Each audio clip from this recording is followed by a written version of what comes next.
sahabat pendidikan, Assalamualaikum warahmatullahi wabarakatuh. Senang sekali saya di sini Perdana Ramadan bisa hadir di tengah-tengah kita semua dalam tayangan podcastnya YouTube Daniel Asahan Cerdas dari Dinas Pendidikan Kabupaten Asahan. Siapa sosok Pak Awaludin Sitorus? Silakan Pak. Oke, saya Awaludin Sitorus, pengawas SMA Cabdis Wilayah 5. Kebetulan Cabdis Wilayah 5 kan 3 kabupaten. Saya bertugas di Asahan. Basic saya sebenarnya mulai dari guru matematika. Pak Awaludin Sitorus luar biasa, kita lihat semangatnya ya. Insya Allah menjadi inspirasi bagi teman-teman guru maupun kepala sekolah untuk bisa bekerja lebih baik lagi. Pak Awaludin, hari ini kita mau bahas tema tentang pembinaan supervisi akademik dan manajerial. Tugas yang biasa Bapak lakukan sehari-hari. Nah, sebelum ke situ mungkin bisa Bapak jelaskan dulu seperti apa bentuk pengawasan supervisi akademik dan manajerial ini. Oke. Supervisi ini sebenarnya kan berasal dari 2 kata ya, super dan visi. Sebenarnya dia bantuan dari orang yang punya pandangan super. Nah, seperti itulah kira-kira. Bantuan kepada sekolah. Makanya tugas pengawas dalam supervisi ini harus memposisikan dia sebagai fasilitas pemerintah. Saya pernah buat tulisan bahwa supervisi itu fasilitasi bukan intimidasi. Gitu. Tetapi kita lihat di lapangan terkadang kehadiran pengawas itu tidak dianggap sebagai bantuan. Yang saya bayangkan ini idealnya gitu, datang pengawas semua gembira gitu. Semua sudah menyimpan unek-unek gitu, permasalahan pembelajaran. Datang pengawas rebutan dia. Pak, saya tolonglah diskusi dengan Bapak tentang ini, bingung saya gini.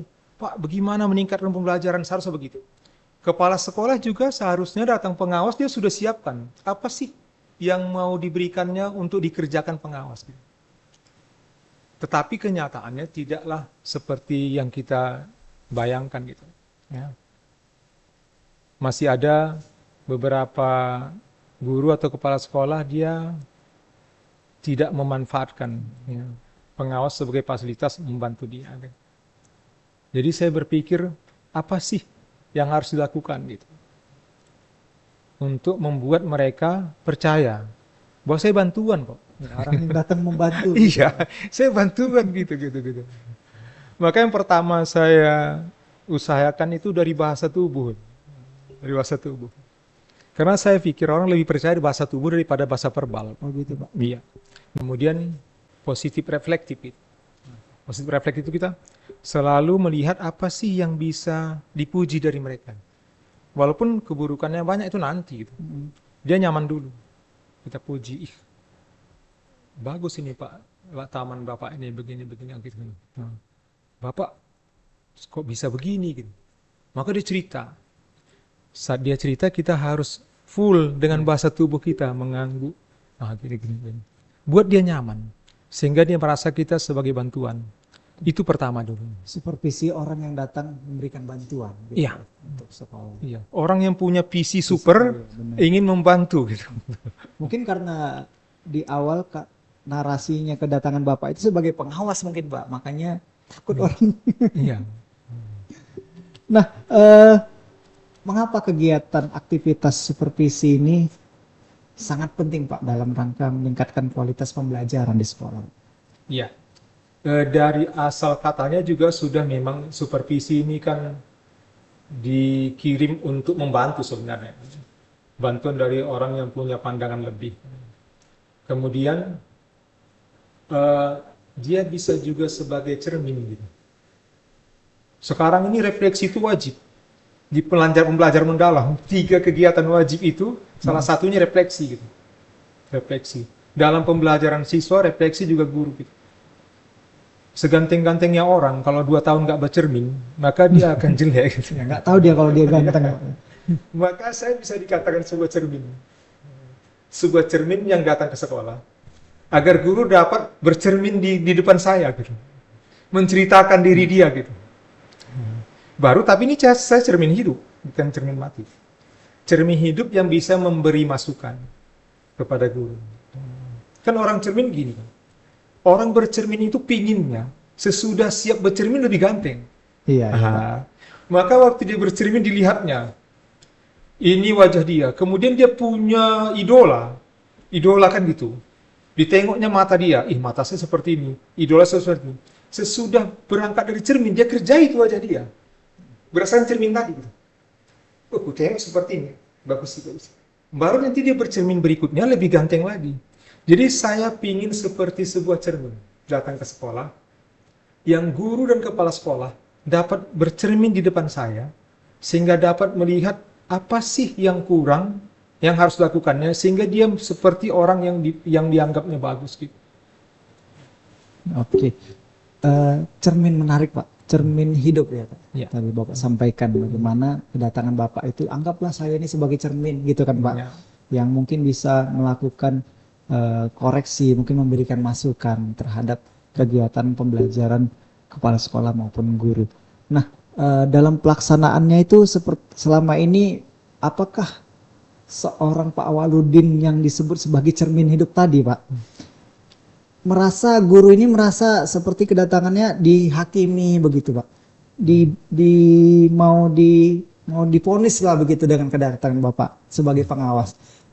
Perspektif itu sebenarnya seperti apa Pak? Bapak melihat itu? Ya, cukup lama itu saya rasakan.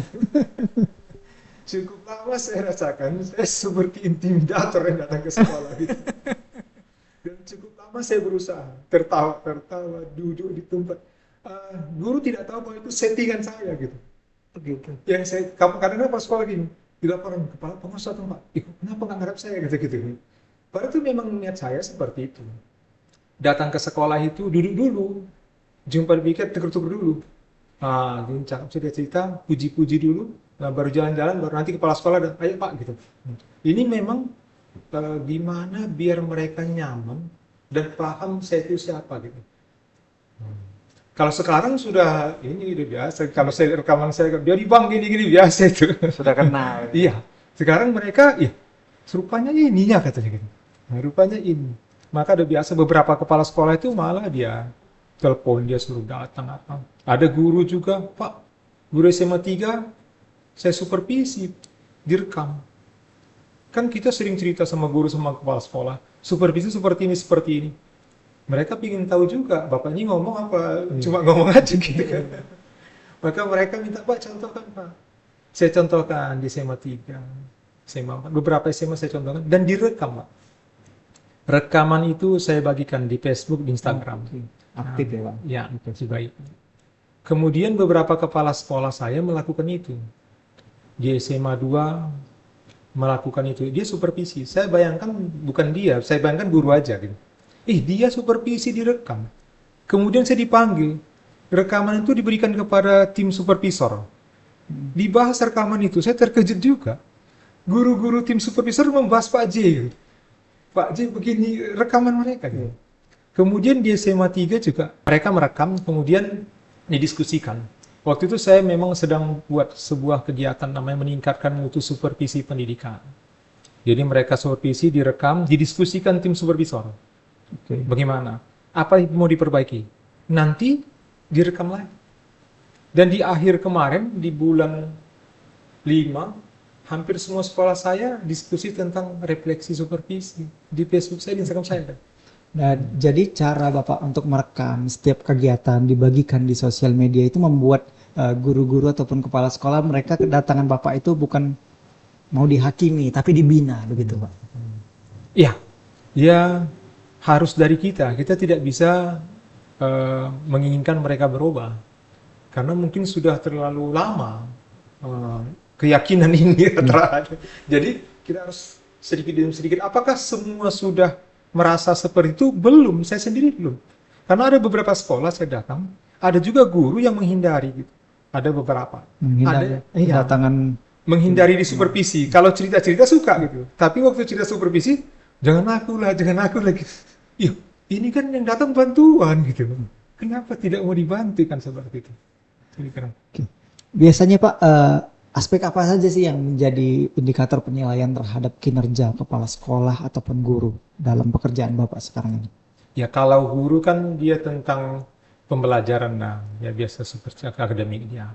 Ya macam dia memahami materi, membuat perencanaan dengan baik, ya. melakukan pembelajaran dengan baik, mengevaluasi.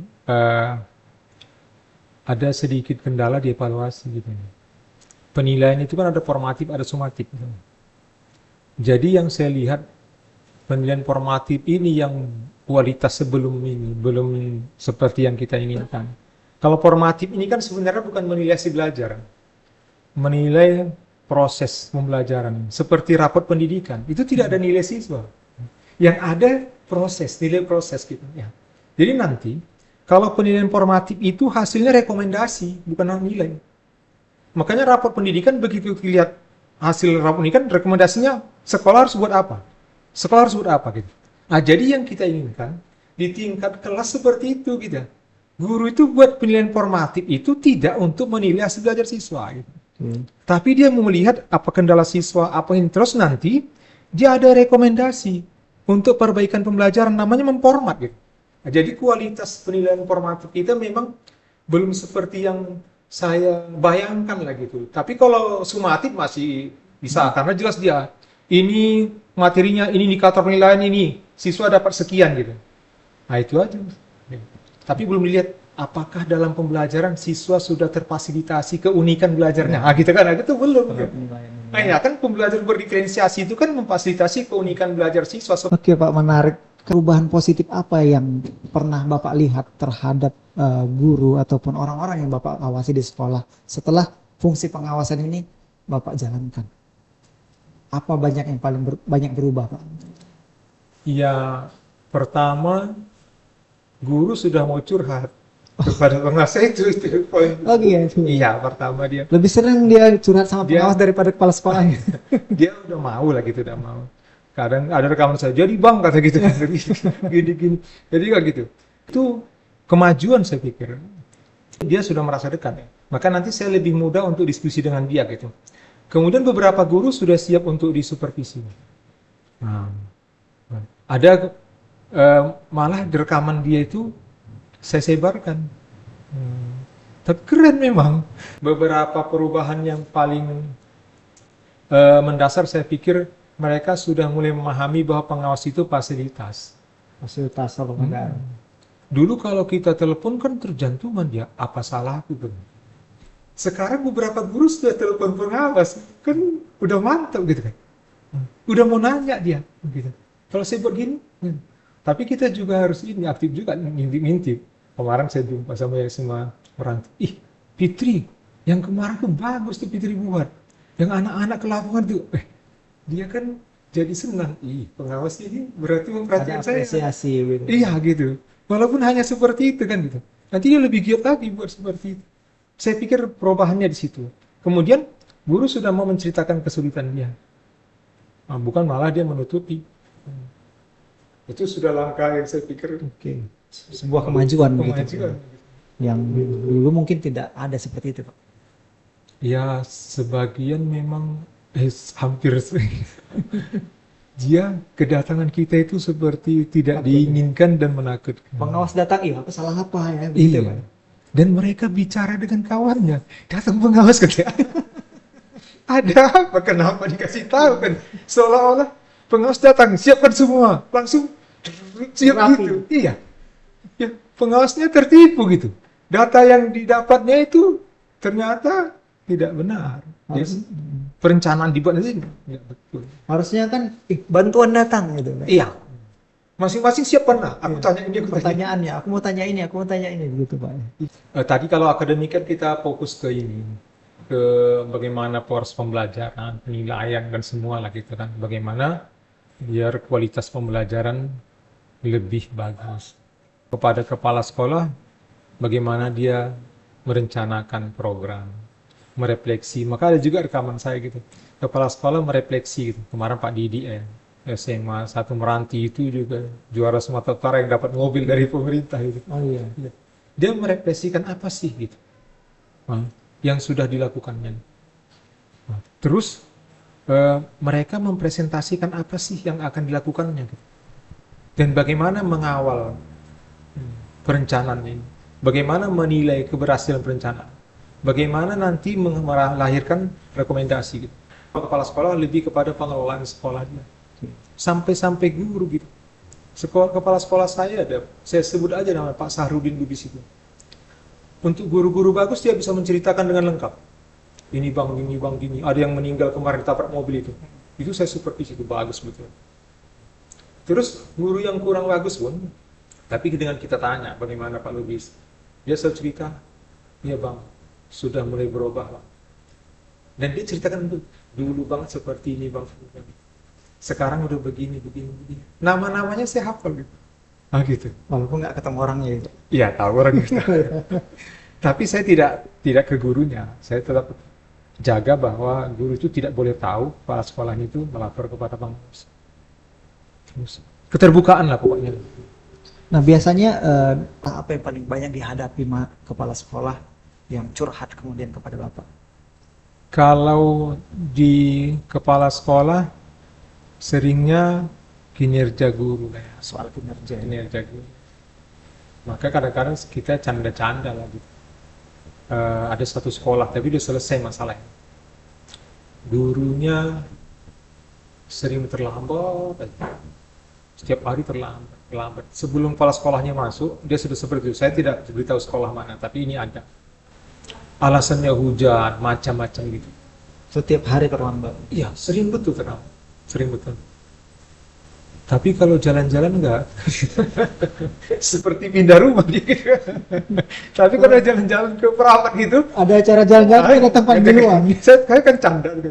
Jadi, Pak, kemarin jalan keren itu gimana? Ya, cepat datang dia bang. Gitu. Jadi diaktifkannya, kasih tanggung jawab. Selama ini kan kalau sudah guru-guru seperti itu terus tidak dipedulikan. Dia saya lihat dikasihnya apa? Tanggung jawab kecil itu. Terus diajaknya diskusi. Gimana bu? Lama-lama bagus begini. Bagus. Jadi saya lihat memang dia perhatikan betul dan rencanakan betul. Bukan hanya mencatat kesalahan langsung marah gitu. Dan yang kagumnya kita tanya dia bisa menceritakan semua gurunya seperti apa gitu. Sampai gini. Kemarin gitu. Tapi bang katanya. Ini selama ini yang saya anukan yang aktif kan. Ini udah kan agak terjadi gesekan bang. Sampai begitu dia tahu. Karena gini. Jadi mana? Oh, kagum betul. Tapi itu pernah juara 1 Sumatera Utara kepala sekolah. Nah, sekarang ada nggak sih Pak indikator-indikator sebuah sekolah itu punya manajerial yang baik? Kalau di Hasan itu sekolahnya siapa? Kalau boleh sebut nama. Banyak memang. Banyak ya, banyak. Tapi kalau urutan yang saya lihat apa ya? Tapi ini versi saya. Indikator-indikatornya apa sih Pak untuk manajerial sekolah ini yang bagus menurut pengawas? Ya, pertama dia perencanaan. Punya perencanaan yang bagus. Dan perencanaan berbasis data itu kan. Makanya saya ada buat rekaman. Perencanaan berbasis data itu dimulai dari refleksi. Ketajaman refleksi dia ini penting gitu. Sehingga dia paham. Dari situlah dia membuat program. Kalau program masalah-masalah saya pikir ini kurang lepas. Buat program. Kemudian tim yang solid gitu. Hargaannya ini kepada tim. Saya lihat ini salah satu gitu. Dia pengarahan kepada tim sehingga ini buat tim solid dan dia kawal gitu. Dan dia libatkan pengawas nih. Libat pengawas untuk mengawal ini apa yang sudah direncanakannya. Maka kepala sekolah saya itu presentasi. Kalau di Facebook saya itu presentasi dia. Dan saya akan tanya-tanya kenapa dibuat ini. Kemudian dia menghargai yang bekerja sungguh-sungguh. Tantangannya apa Pak kalau sekarang terhadap supervisi manajerialnya di sekolah? Tantangan yang Bapak hadapi sekarang? Tantangannya itu keterbukaan aja, nggak ada yang lain. Keterbukaan. Gimana kita bantu kepala sekolah kalau data itu disembunyikan? Ya, yang pertama itu tadi. Kepala sekolah belum paham kita itu fasilitas pemerintah yang digaji untuk bantu mereka, gitu. Bukan detektif. Gitu. Tantangan itu saat itu aja. Keterbukaan. Itu saja saya lihat. Tahunya gini, kalau kita datang terjadi perubahan tiba-tiba itu pasti semau saya datang ke sekolah itu ya udah cuy aja terang-terang aja gitu. Ini enggak. Begitu kita datang, piket bilang semua macam Kalau ini susah pengawas. Mungkin udah di grup WA, pengawas datang gitu ya Pak. Jadi Rapi semua. beberapa sekolah aman aja gitu. Malah kepala sekolahnya nanti aja kan Pak Awal datang nih. Mau jumpa saya dulu atau ke sana? Asik dia sana. Udah dia aja. Beberapa sekolah tuh aman aja. Nanti datang dia, datang abang katanya. Jam SMA 4 itu kan kemarin. Saya dulu pengawasnya sekarang enggak. Nanti saya datang sudah cerita sama guru udah semua kan sama. Dia datang, datang abang kan? Iya. Udah. Ayo bang cerita dulu kita kan. Nah, gitu. Ada beberapa kepala sekolah memang mengajak kita kalau dia ada mau disampaikan. Nah, kalau itu saya pikir saya sudah dianggap berhasil merubah bahasa tubuh dan bagaimana itu kepala sekolah.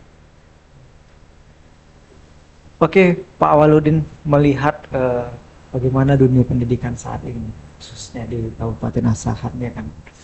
Nah, bagaimana Bapak kemudian melihat kalau tadi kata Bapak sampaikan kepala sekolah ini kurang terbuka Sebagian. Nah, tantangan terbesar apa yang biasa dihadapi oleh sekolah dalam Bapak menjalankan fungsi pengawasan ini? Tantangan saya prediksi ya, karena saya prediksi bukan kepastian. Mungkin keterbukaan itu ditakutinya nanti tagihan itu tidak bisa ditunaikannya gitu. Misal gini, idealnya kan sampai 7, dia masih 3 gitu. Kalau terbuka kepada kita, maka kan kita ajak diskusi sama dia, bagaimana mendapatkan 4 lagi gitu. Akan gitu. Maka dia ini menganggap ini beban. Itu untuk beberapa kepala sekolah gitu. Kalau kepala sekolah yang lain malah gini, aku mau buat apa ya? Kutanyalah sama bapak ini kan gitu kan. Jadi saya pikir itu juga memang butuh kompetensi yang unggul lah untuk jadi kepala sekolah.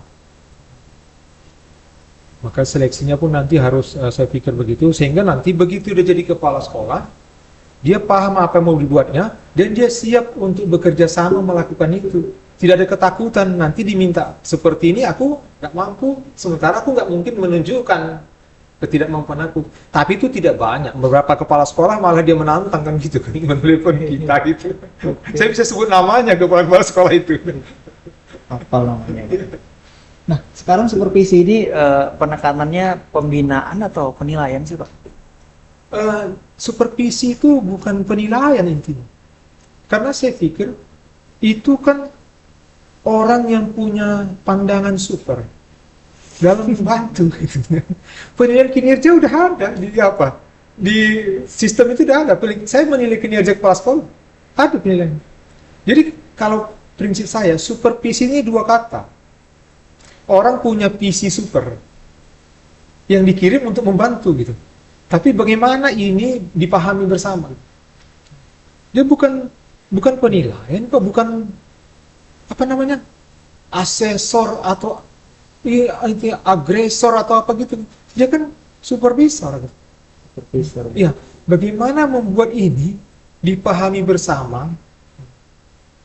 Tetapi untuk orang-orang yang tidak siap berubah memang dia Sulit Pak ya. Dia tidak siap menceritakan kelemahan dia, nanti ada tagihannya bagaimana melakukan tugas-tugas yang dianggap dia cari kerjaan aja. Mungkin saya pikir itu. Luar biasa Pak Awaludin. Sekarang kita mungkin ke harapan dan motivasi Pak ya. Mungkin Bapak punya harapan ataupun motivasi untuk teman-teman guru ataupun kepala sekolah di Kabupaten Asahan. Silakan Pak. Ya, saya pikir tetaplah berjuang meningkatkan kualitas diri. Karena sekarang penghargaan itu memang fair. Dimanapun dia saya lihat, ada di kampung-kampung gitu kan. Iya, di SMA 3 ada Pak Tiopan Rahmat Siregar, pernah juara di Bogor kan gitu kan. Pak Abdullah Misal Telembanua kawan saya, hajinya pun dihajikan pemerintah karena juara. Sumatera Utara gitu. Beberapa contoh sudah kelihatan bahwa penghargaan itu didapatkannya kan gitu. Maka saya pikir semua berubah untuk meningkatkan kualitas. Karena kalau kita kualitas rendah, ngajar itu pun tertekan gitu. Ya, tertekan. Ngelola semua jadi masalah kan gitu kan. Maka kalau kita tinggal kualitas kita, maka pembelajaran kita bagus, maka kita puas gitu. Saya pikir semua harus berubah untuk kebaikan. Targetnya seperti apa? Ya semampu aja. Tetapi kita semua punya target gitu. Jangan nggak punya target. Saya nggak bisa 10 Pak, saya 3 aja, nggak apa-apa 3, saya bantu kamu 3. Cuman oh enak Pak, gitu. Saya pikir semua berubah untuk kebaikan gitu. Dan tingkatkan kualitasnya. Oke. Mungkin ada pesan Pak untuk insan pendidikan di Kabupaten Asahan, bagaimana mungkin bisa sama-sama mewujudkan kualitas pendidikan kita di Asahan yang lebih baik Pak. Ya semua harus satu kata guys. Semua harus mendukung. Semua, tidak ada yang boleh mengucapkan satu kata yang membuat nilai pendidikan itu rendah gitu. Ya. Semua mendukung. Misalnya saya gitu. Kalau ditanya orang, saya harus ceritakan kebaikannya dulu. Walaupun buruknya 7, baiknya 3, saya ceritakan gimana sekolahnya macam tadi kan. Oh sekolah itu begini, apakah tidak ada keburukannya? Ada gitu. Tapi untuk apa? Keburukan itu saya akan usahakan perbaiki. Maka kalau kita semua menceritakan kebaikan-kebaikan kawan kita, maka yang terdengar di sini ada kebaikan. Jadi sekolah sana 7 keburukannya, 3 kebaikannya, tapi karena saya menceritakan dicontoh orang kebaikan. Maka apa? Keburukan ini urusan atasan nanti kan gitu kan. Jangan. Yang penting catat kebaikan orang, tanya bagaimana melakukannya, usahakan apa, menceritakan kepada orang lain kebaikan itu lahir karena apa. Kalau ada orang yang menuruti ya, kita berpahala dapat 2, menyampaikan kebaikan kan pahala dari dia. Kalau nggak ada yang melaksanakan itu dapat pahala 1. Kan untung kali kan. Menceritakan kebaikan inilah yang kemudian Bapak sering lakukan ya, di tengah-tengah kegiatan. Iya. Saya bisa menceritakan, tanyalah kepala sekolah ini bagaimana. Saya akan ceritakan begini. Dan sampai beberapa kepala sekolah yang bilang, cerita itu aja kata-kata. Luar biasa Pak Awaludin Sitorus. Baik, terima kasih Pak Awaludin Sitorus sudah menjelaskan bahwa kegiatan supervisi itu bukan intimidasi, bukan ajang mencari kesalahannya kan Pak. Tapi ini adalah proses pendampingan, bagaimana kolaborasi antara guru, kepala sekolah, dan pengawas tentunya adalah kualitas pendidikan kita ini mau dibawa kemana, begitu Pak ya. Semoga bincang-bincang kita yang disampaikan Pak Awaludin tadi bisa menambah wawasan untuk kita semua, bagaimana ini bisa tersampaikan oleh guru dan kepala sekolah yang ada di Kabupaten Asahan. Terima kasih sekali lagi Pak Awaludin sudah datang. Ya, saya juga terima kasih sudah diajak berbicara. Ya, semoga ini bisa menambah pengetahuan dan wawasan untuk kita semuanya. Baik, sahabat Asahan Cerdas, sampai di sinilah mungkin bincang-bincang saya dengan Pak Awaludin seputar kegiatan pengawasan sekolah. Kita ketemu lagi di episode dan pembahasan menarik lainnya di dunia pendidikan. Saya Perdana Ramadan undur diri, dan Pak Awaludin, terima kasih. Wassalamualaikum warahmatullahi wabarakatuh. Sampai jumpa. Salam.